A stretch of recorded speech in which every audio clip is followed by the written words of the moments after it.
Angela Stalka. This is my review of the book Tribes by Seth Godin. This book has been on my bookshelf since 2008 when it first came out.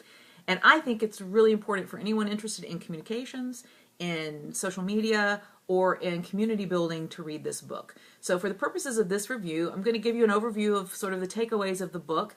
I want to talk about how Seth Godin was promoting something that was different regarding leadership and communication.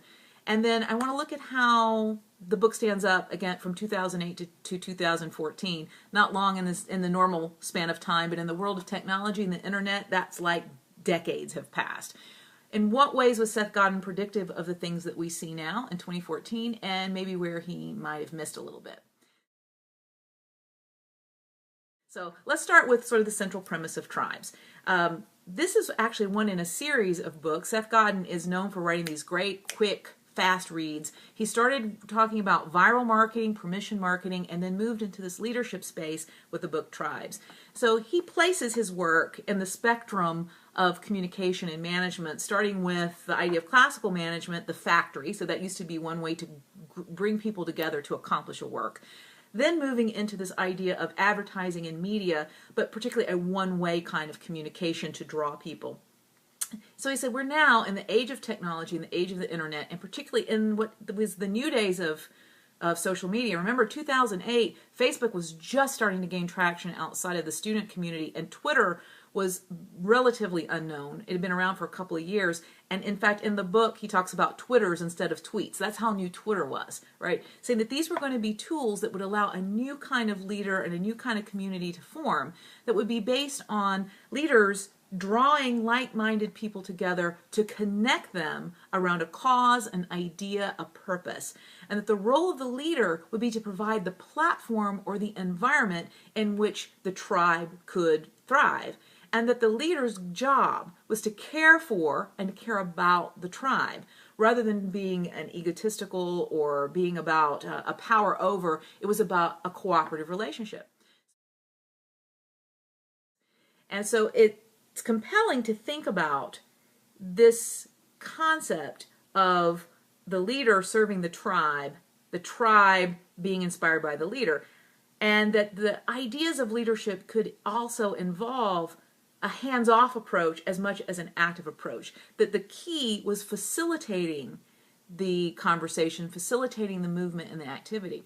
So this model he proposed would be appropriate for business, could be internal in a company. You would not have to be an official leader to create a tribe and have a leadership role. This could be something that you could create around a cause, a nonprofit, a social movement. In fact, sort of the core theme running through it is that leaders facilitate movements, and that when you get passionate buy-in, then that's where you're going to get the success. So what we know from communications theory is that basically he was proposing a social constructionist point of view of how communities and organizations, businesses can work as basically co-creative models. That there would be a leader, and then the publics or the people that would be involved would work together to form something that would be uniquely new. So basically the social construction of organizational reality. Highly pertinent to the kinds of things that we study in communications theory. So fast forward 2014, how does Seth Godin stand up? Well, we see, as I mentioned, everybody talks about Tribes who's working in social media. We see that this concept has been embraced, and we've seen these movements particularly facilitated by social media.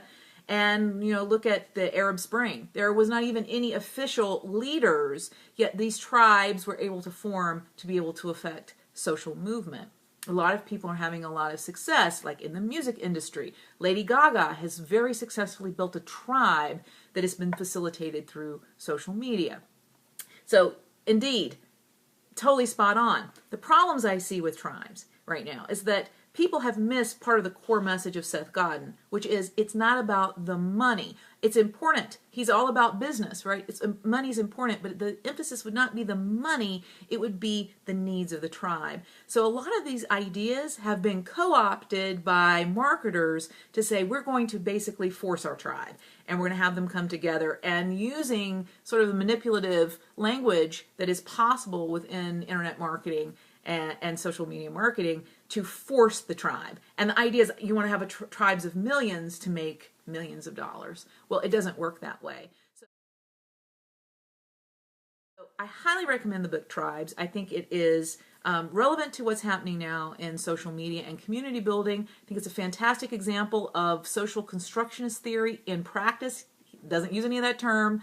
And then I think it is standing the test of time, and is still a worthy concept to be developed. So thank you very much.